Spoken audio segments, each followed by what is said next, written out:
Hello दोस्तों, आपका अपना यूट्यूब चैनल कचना गुरुकुल में आप सभी का स्वागत है। आज हम इस वीडियो में कवर करेंगे 27 दिसंबर 2021 में पूछा गया क्वेश्चन जो एग्ज़ाम के लिए अति महत्वपूर्ण है।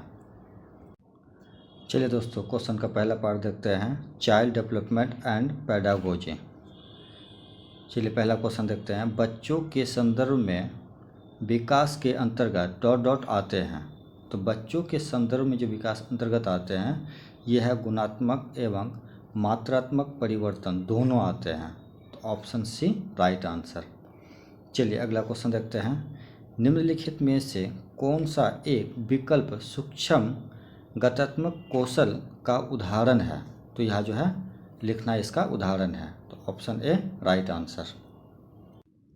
चलिए अगला क्वेश्चन देखते हैं, बच्चों के विकास में संदर्भ में संवेदनशील चरण से क्या तात्पर्य है।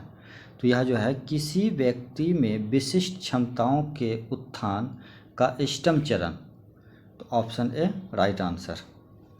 चलिए अगला क्वेश्चन देखते हैं, समकक्षी समूह के संदर्भ में क्या सही है। तो बच्चों के द्वितीयक समाजीकरण में उनकी एक महत्वपूर्ण भूमिका होती है। तो यही सही है। तो ऑप्शन ए राइट आंसर। चलिए अगला क्वेश्चन देखते हैं, इनमें से कौन सी अवस्था लॉरेंस कोहलबर्ग के नैतिक विकास की पारंपरिक अवस्था के अंतर्गत आती है।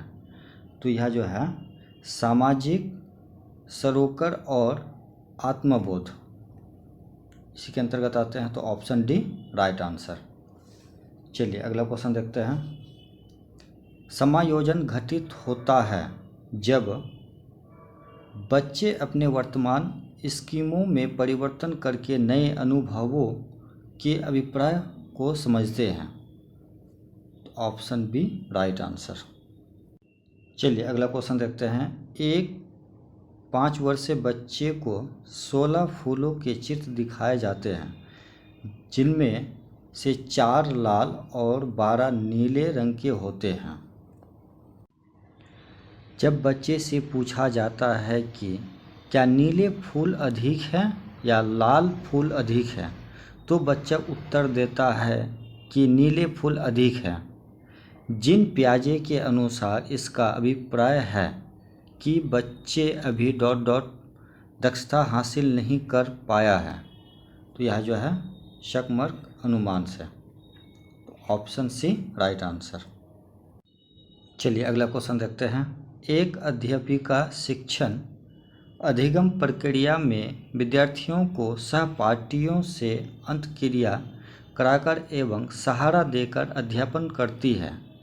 यह शिक्षण अधिगम की प्रक्रिया किस पर आधारित है। तो यह जो है लेव वेगोत्स्की के सामाजिक सांस्कृतिक सिद्धांत पर आधारित है। तो ऑप्शन सी राइट आंसर। चलिए अगला क्वेश्चन देखते हैं, प्रगतिशील शिक्षा में पाठ्यचर्या के उद्देश्य डॉट डॉट को महत्व देते हैं। तो यह जो है आलोचनात्मक चिंतन को महत्व देते हैं। तो ऑप्शन सी राइट आंसर। चलिए अगला क्वेश्चन देखते हैं, हावर्ड गार्डनर के बहुबुद्धि सिद्धांत के अनुसार इनमें से कौन सी बुद्धि जटिल आंतरिक भावनाओं को पहचानने और उनका प्रयोग करके अपने आचरण को दिशा देने की योग्यता से संबंधित है। तो यह जो है अंततः व्यक्त बुद्धि। तो ऑप्शन बी राइट आंसर। चलिए अगला क्वेश्चन देखते हैं, कक्षा में प्रिंट समृद्ध वातावरण का सर्जन बहुत महत्वपूर्ण है। कथन ए कहा है। तर्क आर है, उपकारी वातावरण भाषा विकास में अर्थपूर्ण भूमिका निभाता है। तो ए और आर दोनों सही है और आर ए की सही व्याख्या करता है। यह सही है। तो ऑप्शन ए राइट आंसर। चलिए अगला क्वेश्चन देखते हैं, डॉट डॉट शब्द का प्रयोग जैविक अंतरों के लिए होता है जबकि डॉट डॉट शब्द का प्रयोग उन विशेषताओं और स्वभावों के लिए होता है जिसे एक विशिष्ट संस्कृति पुरुषों और महिलाओं के लिए उपयुक्त मानती है। तो यह जो है लिंग जेंडर। तो ऑप्शन ए राइट आंसर। चलिए अगला क्वेश्चन देखते हैं, बहुभाषी कक्षा के लिए निम्नलिखित में कौन सा कथन सर्वाधिक उपयुक्त होगा? तो शिक्षक को सभी भाषाओं का सम्मान करना चाहिए और छात्रों को उस भाषा में संवाद करने के लिए प्रोत्साहित करना चाहिए जिनका प्रयोग करने में उन्हें आसानी हो। तो ऑप्शन बी राइट आंसर। चलिए अगला क्वेश्चन देखते हैं। निम्न में से कौन सा कथन मूल्यांकन हेतु मानकीकृत परीक्षणों के संदर्भ में सही है? तो है वे मूल्यांकन के सख्त ढांचों संरचनाओं पर आधारित है। यह सही है। तो ऑप्शन बी राइट आंसर। चलिए अगला क्वेश्चन देखते हैं। निम्न में से कौन सी विधि अधिगम के लिए आकलन हेतु उपयुक्त है? तो यह जो है बच्चों में संप्रत्य वृद्धि का नियमित प्रलेखीकरण, यही उपयुक्त है। तो ऑप्शन बी राइट आंसर। चलिए अगला क्वेश्चन देखते हैं। एक अध्यापिका अपने विद्यार्थियों को गणित के सवालों के उत्तर तक पहुंचने की प्रक्रिया को व्याख्या करने के लिए बढ़ावा देती है। अधिगम की प्रक्रिया के संदर्भ में यह तकनीक अधिसंज्ञानात्मक कौशल के विकास में मददगार है। तो ऑप्शन डी राइट आंसर। चलिए अगला क्वेश्चन देखते हैं। समावेशी शिक्षा किन विद्यार्थियों के लिए अधिगम के उपयुक्त स्तर मान रखती है? तो पहला है सृजनात्मक, दूसरा है सौलीन, तीसरा है अधिगम विकार, चौथा है मानसिक रूप से चुनौतीपूर्ण। तो चारों है। तो ऑप्शन डी राइट आंसर। चलिए अगला क्वेश्चन देखते हैं। एक ऐसी दशा जिसमें कोई बच्चा पढ़ते समय कुछ अक्षरों और शब्दों को हटा देता है, यह प्रतिस्थापित करता है या फिर उल्टा कर देता है, तो डॉट डॉट कहलाती है। तो वह जो है वचन वैकल्य कहलाती है। तो ऑप्शन ए राइट आंसर। चलिए अगला क्वेश्चन देखते हैं। बिंदु अपने आप से परियोजनाओं पर कार्य करने के लिए बहुत उत्साहित रहती है। वह मौलिक एवं अभिसारी समाधानों को खोज कर लेती है। ये गुण किसकी ओर संकेत करते हैं? तो यह जो है सृजनात्मकता की ओर संकेत करते हैं। तो ऑप्शन बी राइट आंसर। चलिए अगला क्वेश्चन देखते हैं। आंशिक दृष्टि वाले विद्यार्थियों के लिए निम्न में से कौन सी सामग्री उपयुक्त है? तो पहले देखते हैं। बड़े प्रिंट में छपी पुस्तकें, यह भी है। त्रिआयामी मानचित्र और चार्ट, यह भी है। छोटे छोटे प्रिंट वाले कार्य, यह नहीं है। सॉफ्टवेयर जो मूल पाठ को वाक्य में परिवर्तित करती है, तो यह भी है।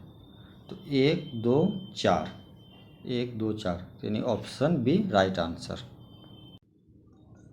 चलिए अगला क्वेश्चन देखते हैं। कक्षा में बच्चों के अधिगम को सहयोग देने के लिए निम्न में से कौन सी योजना प्रभावशाली नहीं है? तो यह जो है बच्चों को प्रश्नों के उत्तर की निष्क्रिय नकल उतारने के लिए कहना, यह प्रभावशाली नहीं है। तो ऑप्शन सी राइट आंसर। चलिए अगला क्वेश्चन देखते हैं। निम्न में से कौन सा सवाल प्रक्रियात्मक ज्ञान से संबंधित है? तो यह 3 अंकों वाली संख्याओं को जोड़ने का सही तरीका, यही संबंधित है। तो ऑप्शन सी राइट आंसर। चलिए अगला क्वेश्चन देखते हैं। राष्ट्रीय शिक्षा नीति 2020 प्रस्तावित करती है कि शिक्षा डॉट डॉट होनी चाहिए। तो अन्वेषण प्रेरित खोज उन्मुखी, ये होनी चाहिए। तो ऑप्शन बी राइट आंसर। चलिए अगला क्वेश्चन देखते हैं। निम्न में से कौन सा कथन सार्थक अधिगम की श्रेष्ठ परिभाषा देता है? तो अधिगम एक सक्रिय प्रक्रिया है जो बच्चों द्वारा विद्यालय के बाहर ली गई जानकारी को सम्मिलित करता है। यही सबसे अच्छा परिभाषा है। तो ऑप्शन बी राइट आंसर। चलिए अगला क्वेश्चन देखते हैं। समस्या समाधान के संदर्भ में किसी समस्या को एक ही तरीके से प्रस्तुत करने पर अटक जाना क्या कहलाता है? तो यह जो है अनुक्रिया समुच्चय कहलाता है। तो ऑप्शन बी राइट आंसर। चलिए अगला क्वेश्चन देखते हैं। एक कक्षा में विद्यार्थी छोटे छोटे समूह में एक नियत कार्य पर लगे हुए हैं और प्रत्येक समूह का एक सहायक है। किस उपागम का कक्षा में उपयोग हो रहा है? तो यह जो है संरचनावादी, इसी का उपयोग हो रहा है। तो ऑप्शन बी राइट आंसर। चलिए अगला क्वेश्चन देखते हैं। समस्या के समाधान की वह प्रणाली जिसमें लक्ष्य से आरंभ करके क्रमशः पीछे की तरफ चलकर हल तक पहुंच जाता है कहलाती है। तो यह जो है पक्षगामी कार्य युक्ति कहलाती है। Option B right answer. चलिए अगला क्वेश्चन देखते हैं। जब बच्चे गलतियां करते हैं तो शिक्षक को बच्चे की सोचने समझने की प्रक्रिया को समझने के लिए उसके साथ चर्चा करनी चाहिए। यह सही है। तो ऑप्शन डी राइट आंसर। चलिए अगला क्वेश्चन देखते हैं। एक शिक्षक अपने छात्र को सीखने के लिए आंतरिक रूप से प्रेरित बने रहने के लिए कैसे प्रोत्साहित कर सकता है? तो यह जो है व्यक्तिगत निपुण लक्षणों को निर्धारित करने में उनको सहयोग देकर। तो ऑप्शन सी राइट आंसर। चलिए अगला क्वेश्चन देखते हैं। किसी विद्यार्थी की योजना बनाने, जांचने, मूल्यांकन करने और अपने ही अधिगम में परिवर्तन करने की क्षमता क्या कहलाती है?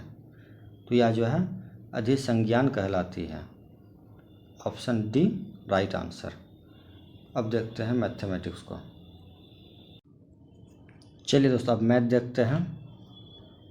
फर्श पर 1 से 200 तक की संख्याएं लिखी गई हैं।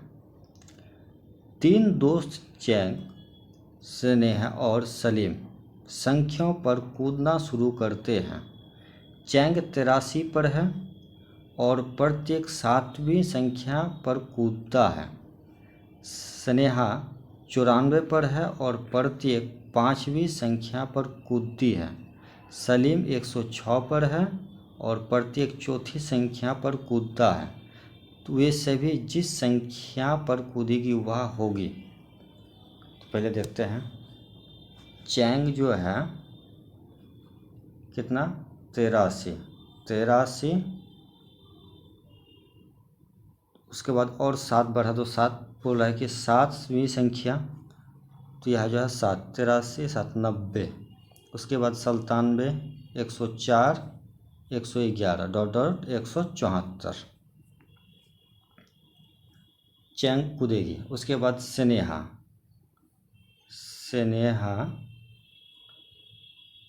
94 है। तो 94 और 5वीं कूदती है, तो यानी कि 5वीं संख्या पर 94, 5, 99, फिर 104, फिर 109 डॉट 174। अच्छा सलीम कूदेगा अब जो है कितना 106 प्लस चौथी संख्या। तो 106 प्लस 4 यानी कि 110, 114, 118 डॉट 174। तो इसमें आंसर आना चाहिए 174, लेकिन ऑप्शन दिया नहीं है, लेकिन सीटेड ने 114 ही माना है। चलिए अगला क्वेश्चन देखते हैं। एक स्कूल में सभागार में 2/7 लड़कियां हैं।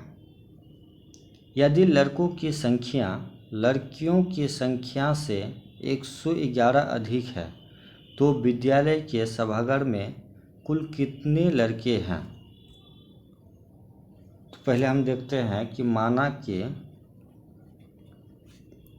सभागार में बच्चों की संख्या x है तो इस कुल सभागार की लड़कियों की संख्या 2x/7, क्योंकि 2/7 है। तो x तो है, तो x माइनस 2x/7 तो बराबर कितना हो गया 5x/7। चूँकि 5x/7 माइनस 2x/7 बराबर कितना है 111 अधिक है 111।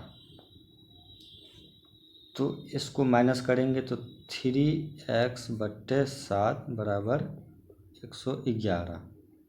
तो x बराबर हो जाएगा कैलकुलेशन करके 185। तो 185 answer, option D right answer. चलिए अगला क्वेश्चन देखते हैं। 97 में कितनी इकाइयाँ हैं?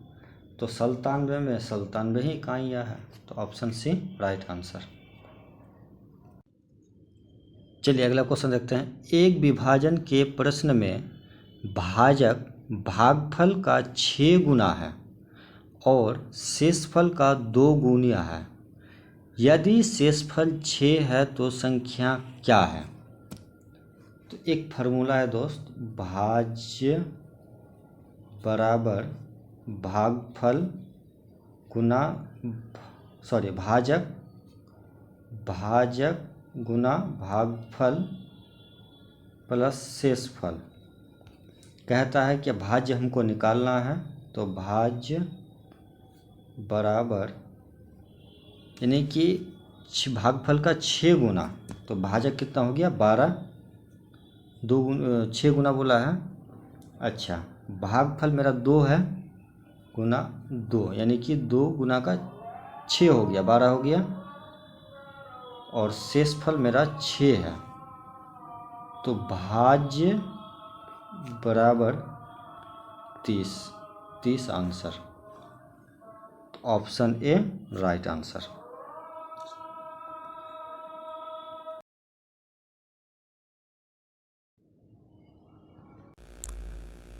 चलिए अगला क्वेश्चन देखते हैं। 4 अंकों की सबसे छोटी संख्या और 2 अंकों की सबसे बड़ी संख्या का अंतर ज्ञात कीजिए। तो 4 अंकों की सबसे छोटी संख्या 1000 और 2 अंकों की सबसे बड़ी संख्या 99। इसमें घटा दीजिए 901, तो ऑप्शन डी राइट आंसर। चलिए अगला क्वेश्चन देखते हैं। एक सब्जी की दुकान में दी गई मूल्य सूची इस प्रकार है। आंवला 120 रुपया केजी, उसके बाद बैगन 60 रुपया, भिंडी 45, आलू 38, टमाटर 42, प्याज 22। अब क्वेश्चन कह रहा है क्या कि रामू ने 250 ग्राम आंवला और 3/4 किलोग्राम बैगन खरीदा। 1 किलो भिंडी, 2.1/2 किलो आलू और 1.1/2 किलो टमाटर और 1.1/2 किलो प्याज तो खरीदे। उसने दुकानदार को 400 रुपये दिए, जिसके कितने रुपये वापस मिलेंगे? कितने रुपये वापस मिलेंगे? चलिए सॉल्यूशन करते हैं। पहला तो देखते हैं 250 ग्राम आंवला, तो इसका कीमत हो गया 120 रुपया, यानी कि 30 रुपया। उसके बाद बैगन 45 रुपया, भिंडी 45 रुपया, उसके बाद आलू 95 रुपया, उसके बाद टमाटर 63 रुपया और उसके बाद प्याज 33 रुपया। टोटल को जोड़ देते हैं 311। 400 रुपया दिया है तो 400 में 311 घटा देते हैं तो 89 रुपये उसको वापस मिलेगा। Option B right answer. चलिए अगला क्वेश्चन देखते हैं। इनमें से कौन सा शब्द आधा घुमाने पर भी वही पढ़ा जाएगा? इसको लेते हैं हम SWIM को, यानी कि घूमने का मतलब क्या है कि 180 डिग्री घूमना।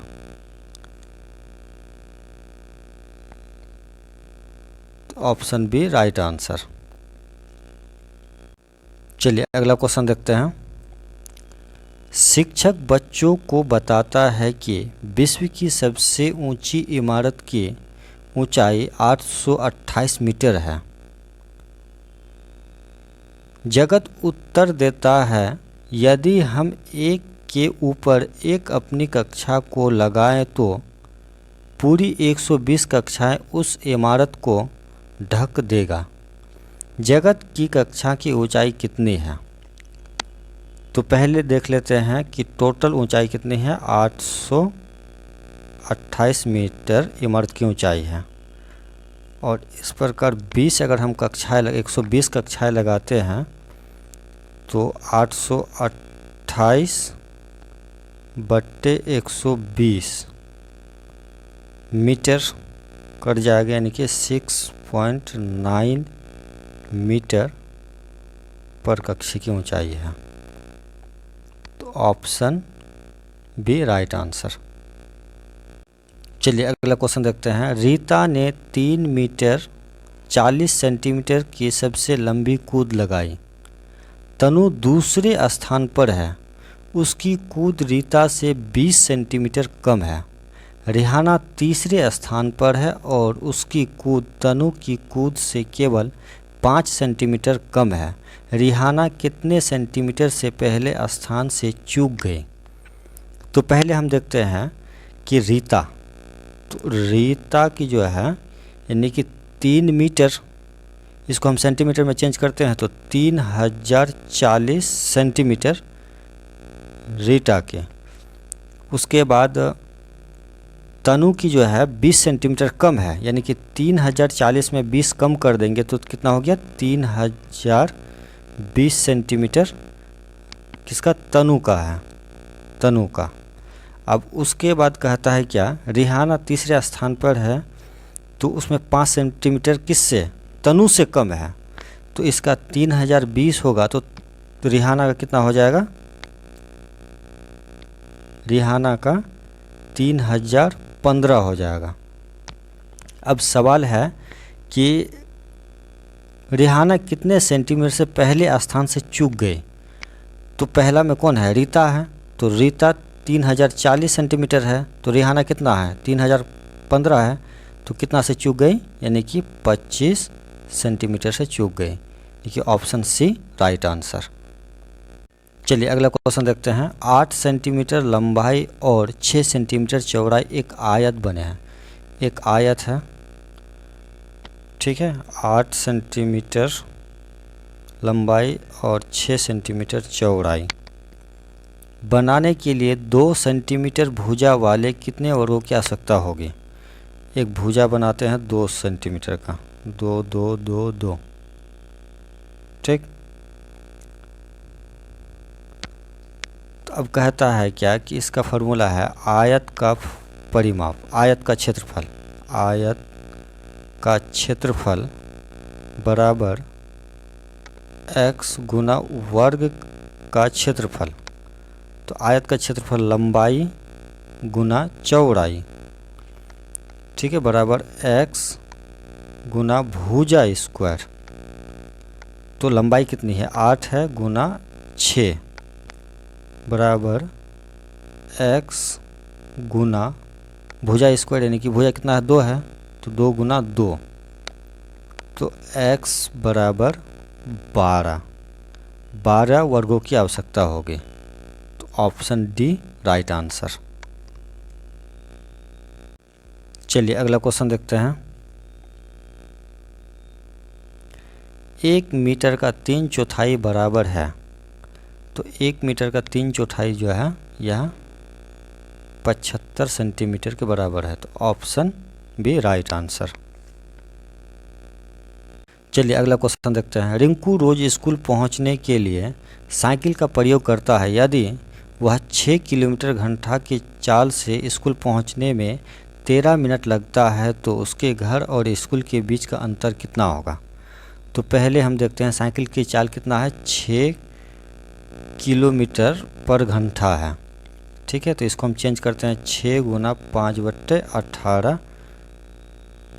Metre second. ठीक, तो समय कितना है, 13 मिनट का समय है। तो 13 मिनट को हम चेंज करते हैं सेकंड में, तो 13 गुना 60 तो कितना हो गया, 13 गुना 60। इसको मीटर में चेंज किए।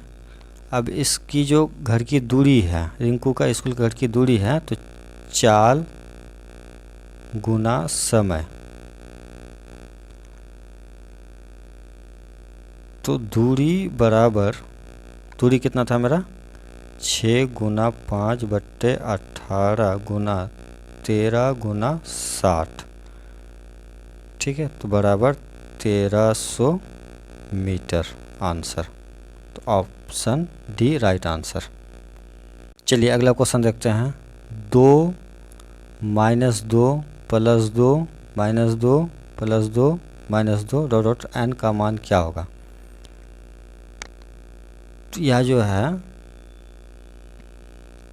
इसको कर देते हैं, यानी कि जब 0 होगा, जब n एक सम संख्या है तो इसका मान क्या होगा, 0 हो जाएगा। चलिए अगला क्वेश्चन देखते हैं। अनीस मेले में बेचने के लिए एक पूरी बाल्टी नींबू पानी भरता है। उसके पास एक बाल्टी, एक छोटा गिलास और एक बड़ा गिलास, जिनमें क्रमशः 20 लीटर, 250 मिलीलीटर, 400 मिलीलीटर नींबू पानी आ सकता है। यदि अनीस ने मेले में 45 छोटे गिलास और 21 बड़े गिलास नींबू पानी बेचे हैं तो बाल्टी में कितना नींबू पानी बचा है। तो पहले देखते हैं, बाल्टी में टोटल कितना था, 20 लीटर नींबू पानी है। ठीक है, बाल्टी में, यानी कि इसको लीटर में चेंज करना है, यानी कि 20,000। ठीक, छोटे गिलास 250 गुना 45 यानी कि 11,250 मिलीलीटर। उसके बाद बड़ा गिलास जो है 400 गुना 21 बराबर 8400 मिलीलीटर बड़े गिलास। और बाल्टी से निकाले गए नींबू पानी जो है 19,650 मिलीलीटर है। तो 20 टोटल कितना पानी था, 20,000 मिलीलीटर। तो 20,000 में 19,650 लीटर पानी घटाया जाए तो 350 मिलीलीटर पानी बच जाएगा। तो ऑप्शन सी राइट आंसर। चलिए अगला क्वेश्चन देखते हैं। 10 वर्ष बाद मनीषा की आयु की उसकी 6 वर्ष पूर्व की आयु की 5 गुनी हो जाएगी तो मनीषा की वर्तमान आयु क्या है। तो माना कि मनीषा की वर्तमान आयु x वर्ष है, तो प्रश्न से जो है x + 10 वर्ष बराबर 5 - x 6, तो x + 10 बराबर 5x - 30, तो 4x बराबर 40, तो x बराबर 40/10 यानी कि 40/4 यानी कि 10 वर्ष। मनीषा की वर्तमान आयु 10 वर्ष जाएगी। Option D right answer. चलिए अगला क्वेश्चन देखते हैं। जिन पियाजे द्वारा दिए गए ज्ञान के क्षेत्रों में निम्नलिखित कथनों में से कौन सा कथन सही है। संख्याएं तर्कसंगत गणितीय ज्ञान में आती है क्योंकि संख्या वे संबंध है जिनकी रचना बच्चा मन में करता है। यह सही है, तो ऑप्शन डी राइट आंसर। चलिए अगला क्वेश्चन देखते हैं। एक शिक्षिका अपने छात्रों को विभिन्न भुजाओं के माप वाले वर्गों के कट आउट देती है।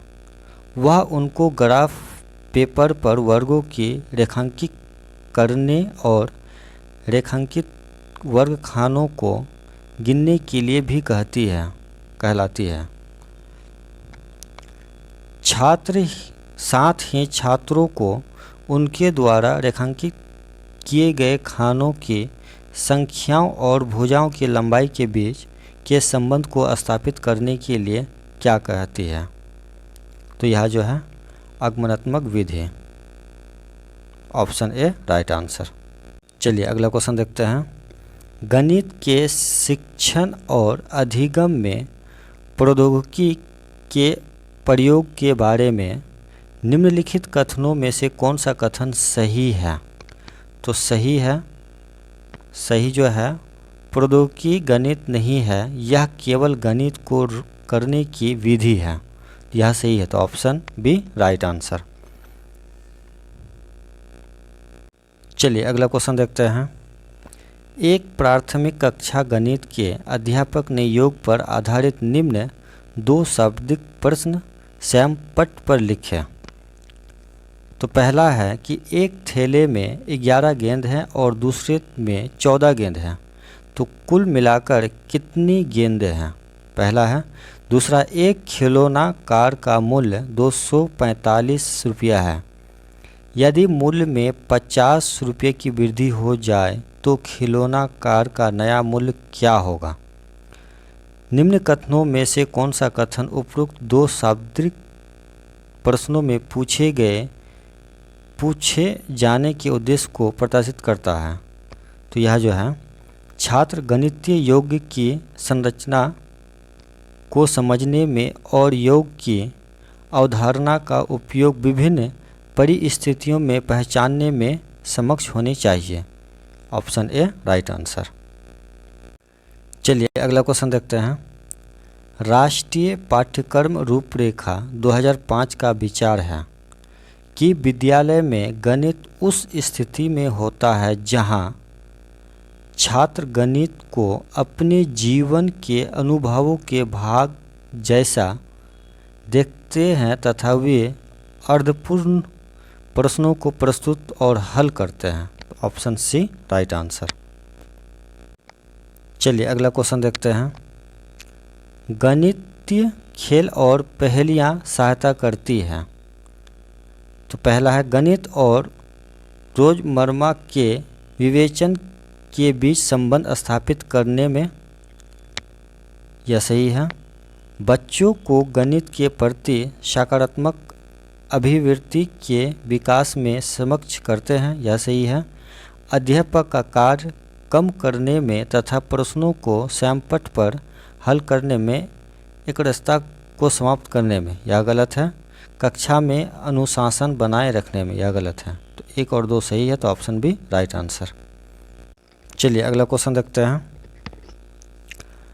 प्राथमिक स्तर पर पैटर्न प्रतिमान एक महत्वपूर्ण गणितीय अवधारणा है क्योंकि पैटर्न अधिगमकर्ताओं में बीजगणित की आधारभूत अवधारणाओं को विकसित करते हैं।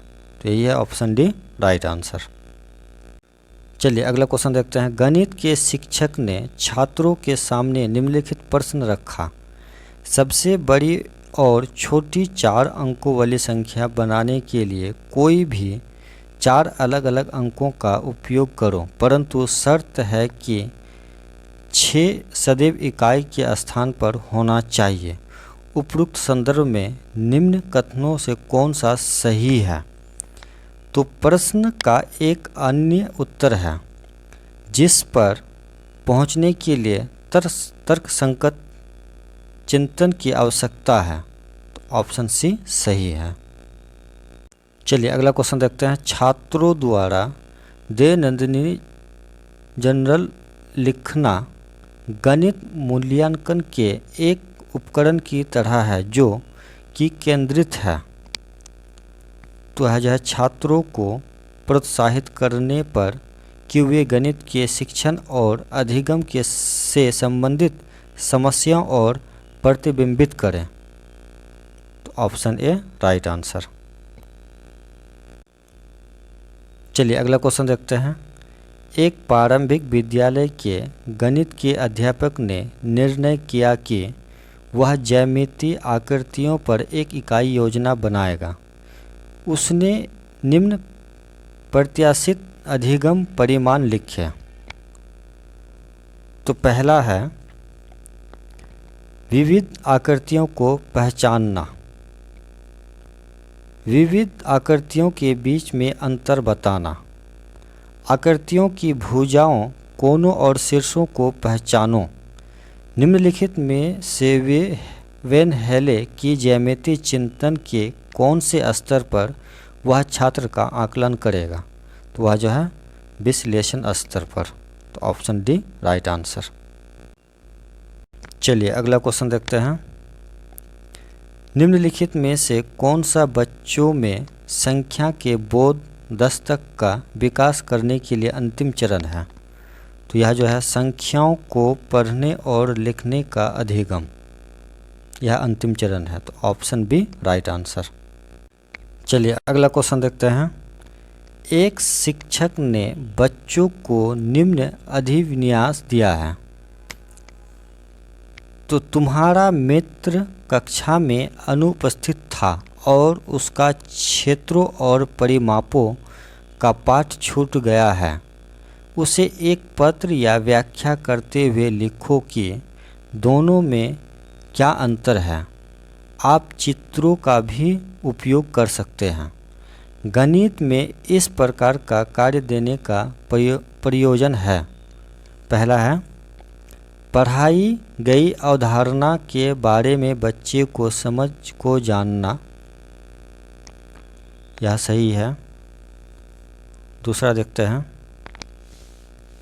अनुपस्थित विद्यार्थी को उसके छूटे हुए कार्य के लिए सहायता देना, गलत है।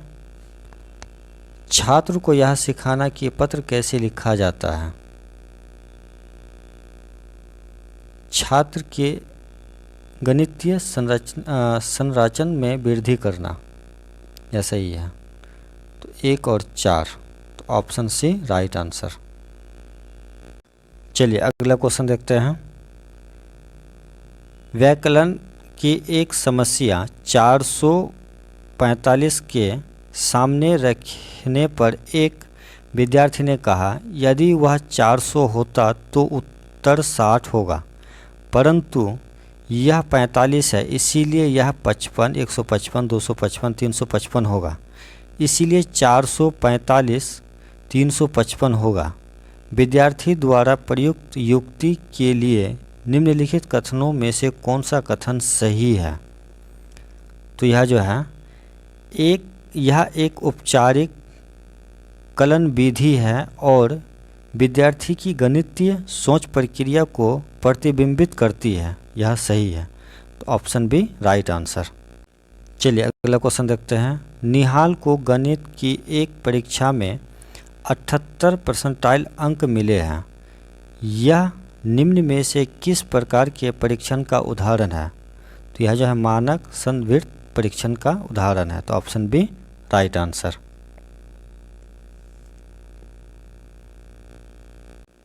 चलिए अब देखते हैं environmental studies.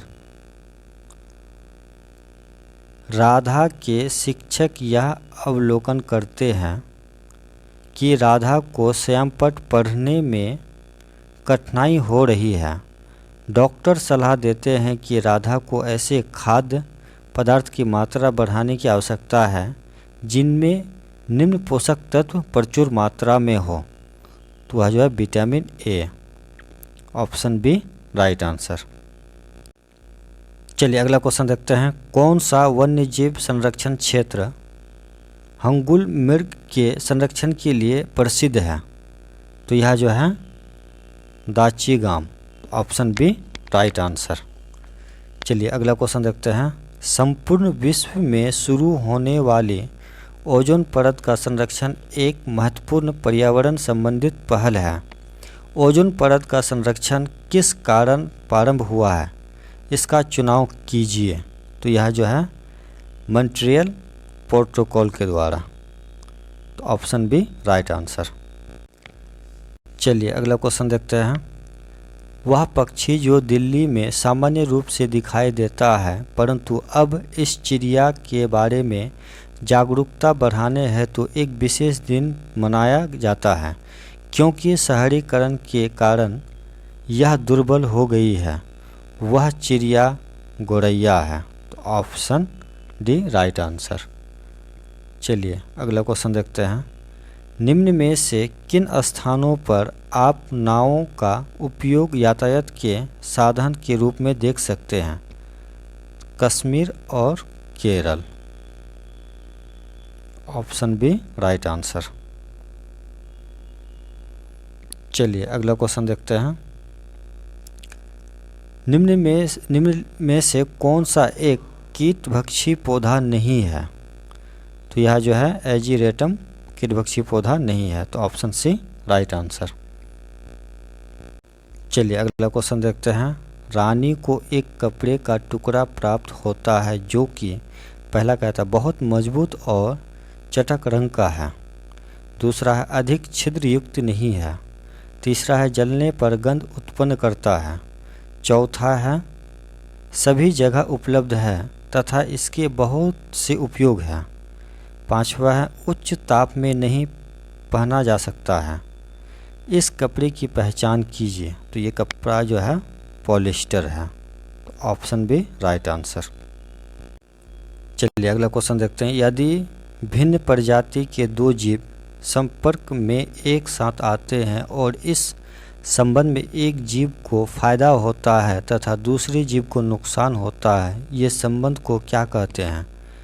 परजीविता। Option A right answer. चलिए अगला क्वेश्चन देखते हैं। निम्न में से कौन सी ग्रीन हाउस गैस नहीं है? तो sulphur dioxide green house gas नहीं है। तो ऑप्शन सी राइट आंसर। चलिए अगला क्वेश्चन देखते हैं। निम्न में से कौन सा पौधे का उपयोग डिब्बे बनाने एवं मकान बनाने में होता है? तो यह जो है बांस का। Option B right answer. चलिए अगला क्वेश्चन देखते हैं। निम्न में से कौन सी भोजन संबंधित आदत कार्बन पदचिह्न को कम करने में मदद करेगी? तो यह जो है स्थानीय रूप से उगाए हुए खाद्य पदार्थों का seven. Option D right answer. चलिए अगला क्वेश्चन देखते हैं। कर्क रेखा निम्न में से किन भारतीय राज्यों से होकर गुजरती है? गुजरात, राजस्थान, मध्य प्रदेश, छत्तीसगढ़, झारखंड, पश्चिम बंगाल, त्रिपुरा एवं Mizoram. Option B right answer. चलिए अगला क्वेश्चन देखते हैं।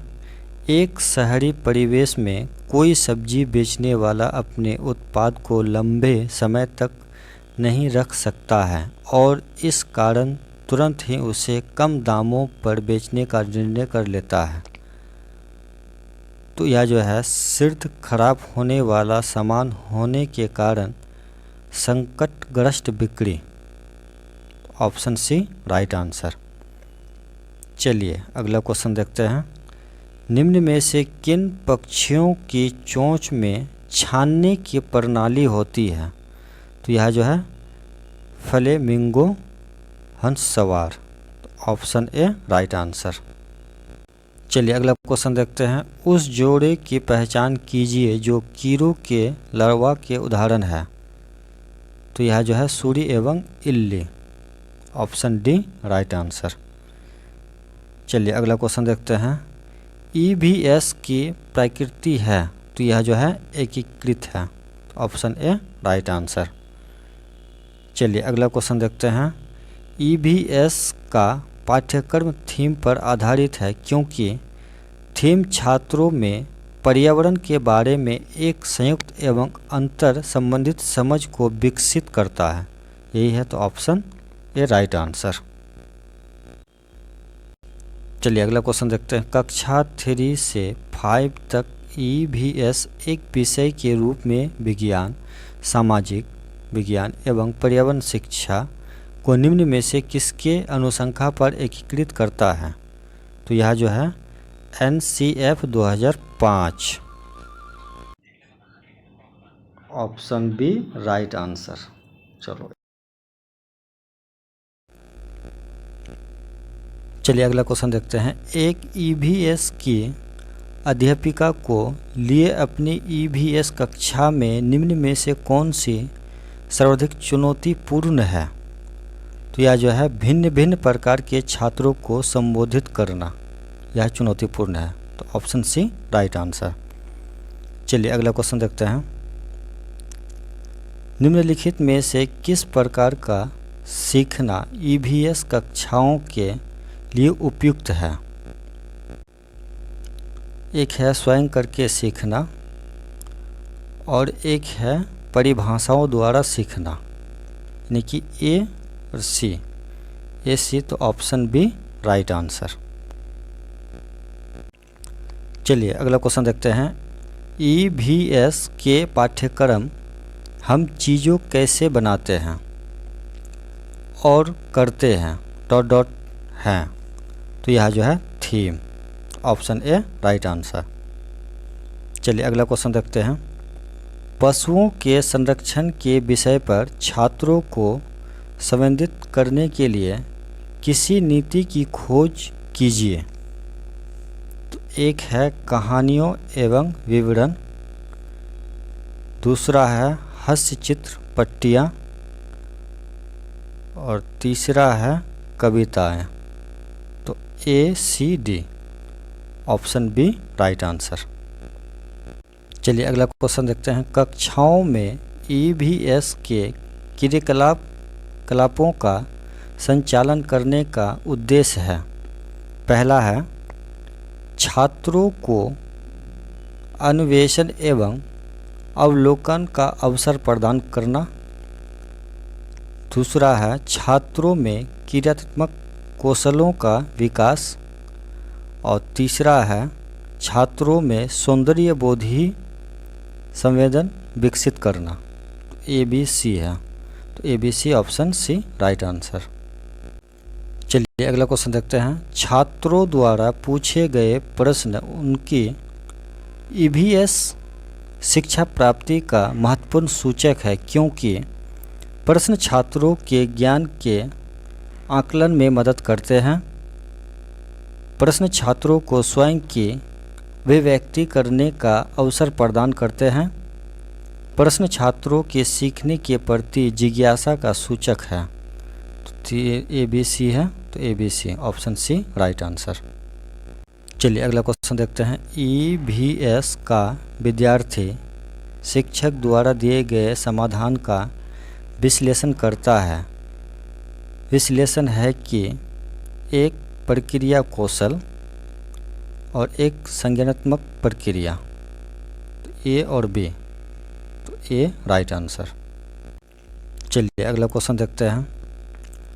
पाठ्य पुस्तकों एवं शिक्षकों के अतिरिक्त निम्न में से कौन सा ईवीएस की शिक्षा का एक अच्छा साधन हो सकता है? तो एक है समाचार पत्र और एक है समुदाय के सदस्य। ए और B option C right answer. चलिए अगला क्वेश्चन देखते हैं। निम्न में से किन विषयों की चर्चा ईवीएस की कक्षा में होगी? एक है पेट्रोल के दर, दूसरा है पशुओं का संरक्षण, तीसरा है जल आपदा। तो ए बी सी तीनों है, तो ऑप्शन ए राइट आंसर।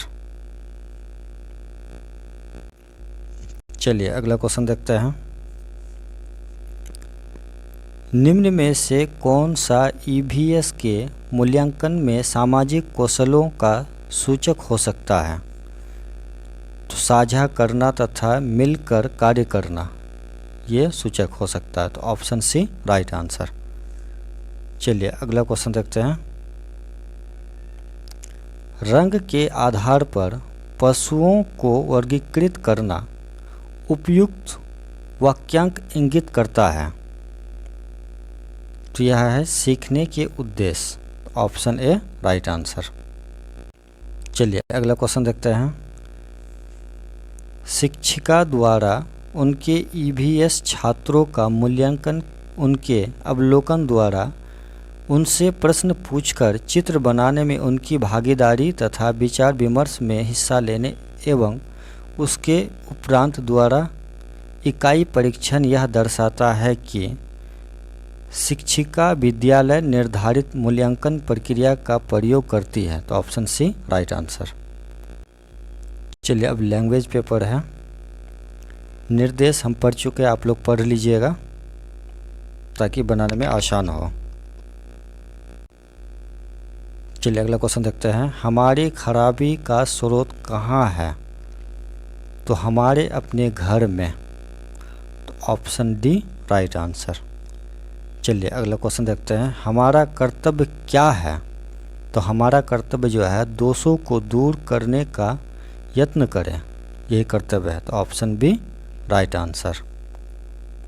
चलिए अगला क्वेश्चन देखते हैं। दोषों को दूर करने के लिए क्या करना चाहिए? तो दोषों को दूर करने के लिए यह प्रयास कि आपके कारण दूसरे को कष्ट ना हो।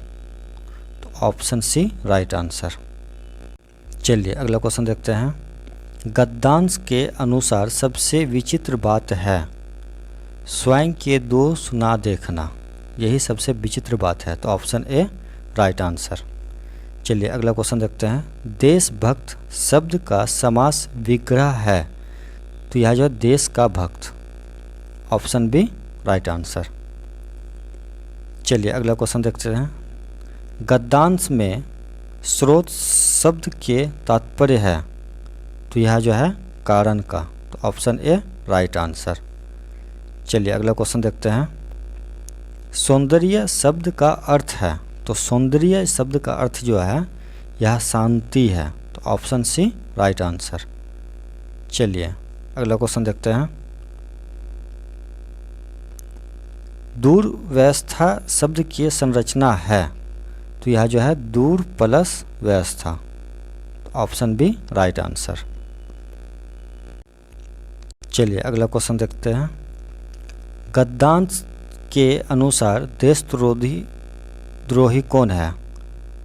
तो गद्यांश के अनुसार देशद्रोही जो है जो अपने काम के प्रति उदासीन है, वह क्या है? देशद्रोही है। तो ऑप्शन डी राइट आंसर। चलिए निर्देश है 100 से 105 तक, आप लोग पढ़ लीजिएगा।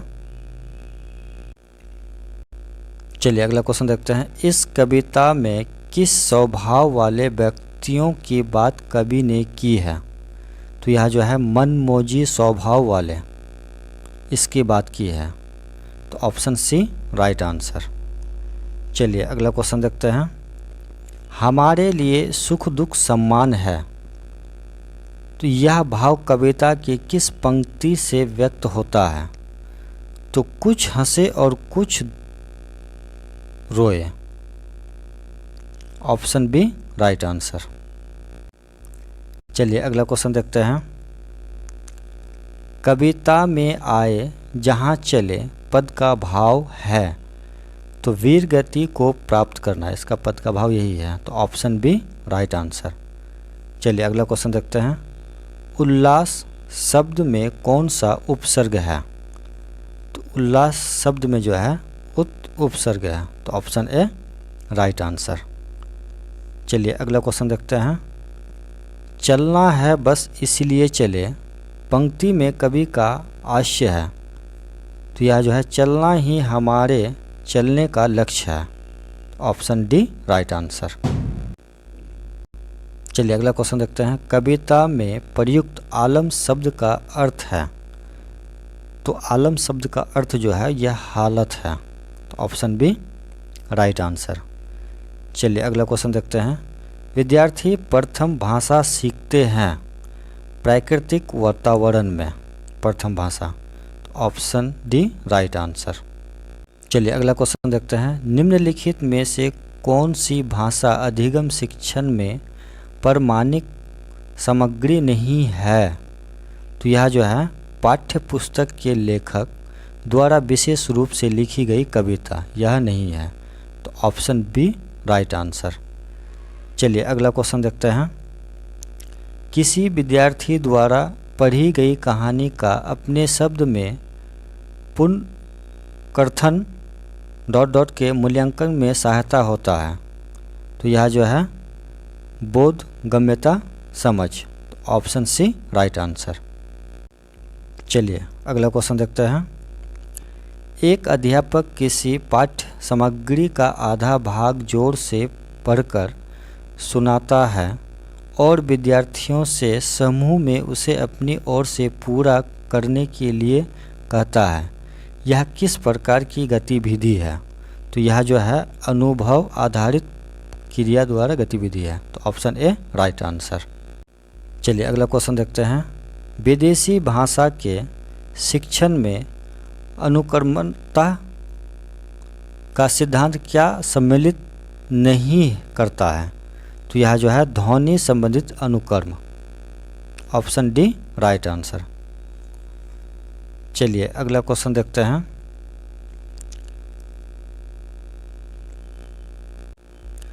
शिक्षक संकेत की सहायता से 3 लाल रंग के पेन और 2 नीले रंग की पेंसिलों को और ध्यान आकर्षित करता है। एक पेंसिल की ओर संकेत करते कहता है कि यह पेंसिल नीली है। फिर 2 पेनों की तरफ संकेत करके कहता है ये पेन लाल है। फिर एक अपने हाथ में लेता है और पेंसिल अपनी जेब में डालते हैं। वे कहता है मेरे साथ में एक पेन है और मैं पेंसिल अपनी जेब में रखता हूँ। ये पूरी प्रक्रिया शिक्षण के किस उपागम का अनुपालन करती है? तो यह जो है परिस्थिति आधारित उपागम। Option A right answer. चलिए अगला क्वेश्चन देखते हैं। वे मनोवैज्ञानिक कारक जो बच्चे की भाषा सीखने की प्रक्रिया को प्रभावित करते हैं निम्नलिखित में से हैं। पहला है बच्चों की भाषा में रुचि, यह है। दूसरा है माता पिता का प्रोत्साहन और उत्साहवर्धन, यह नहीं है। बच्चे के आसपास का परिवेश, यह है। पुरस्कार एवं दंड, यह भी है। तो क ग घ। तो ऑप्शन डी राइट आंसर। चलिए अगला क्वेश्चन देखते हैं। श्रवण की सबसे उपयुक्त विशेषता है? तो यह जब मुख्य शब्दों द्वारा संप्रेषित किए गए अर्थ को समझना।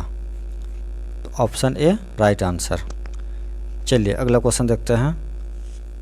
अर्थ बोध की योग्यता अथवा अर्थ ग्रहता में सम्मिलित है। तो यह जो है श्रवण और पठन। तो ऑप्शन ए राइट आंसर। चलिए अगला क्वेश्चन देखते हैं। भारतीय संविधान में हिंदी भाषा का क्या स्थान है? तो यह जो है राजभाषा ऑफिशियल है। तो ऑप्शन ए राइट आंसर। चलिए अगला क्वेश्चन देखते हैं। भारतीय संविधान में अंग्रेजी भाषा का क्या साधन है? तो यह जो है राजभाषा ऑफिशियल है। Option A right answer. चलिए अगला क्वेश्चन देखते हैं। ध्वनि विज्ञान के 5 अवयव हैं। निम्नलिखित में से कौन सा ध्वनि विज्ञान का अवयव नहीं है? तो बालाघाट यह नहीं है, लज्जा यह भी नहीं है, सॉरी बालाघाट है, लज्जा है, संयोजन है, लेकिन विहंग दृष्टि ये नहीं है। तो ऑप्शन डी राइट आंसर। चलिए दोस्तों अगला क्वेश्चन देखते हैं। इनमें से कौन सा पढ़ने का उपकौशल नहीं है? तो यह जो है बेहतर उच्चारण हेतु पढ़ना, यह नहीं है। तो ऑप्शन डी राइट आंसर। चलिए अगला क्वेश्चन देखते हैं। एक शिक्षक श्यामपट्ट पर एक अनुच्छेद लिखता है और बीच में कुछ जगह खाली छोड़ देता है। बाद में कुछ शब्द अलग से लिखता है और विद्यार्थी से कहता है कि दिए गए शब्दों की सहायता से एक कहानी को पूरा करे जो इस अनुच्छेद में उचित स्थान पर प्रयुक्त किया जा सकते हैं। इस प्रकार की लघु परीक्षा जानी जाती है। तो यह जो है क्लोज परीक्षण। Option D right answer. चलिए अगला क्वेश्चन देखते हैं। निम्नलिखित में से कौन सा कथन मानदंड निर्धारित परीक्षाओं के संदर्भ में सही नहीं है? तो यह जो है, ये प्रतिशिक्षार्थी के किसी दूसरी भाषा विदेशी की अभिरुचि का भी मापन करते हैं, यह सही नहीं है। तो ऑप्शन डी राइट आंसर। तो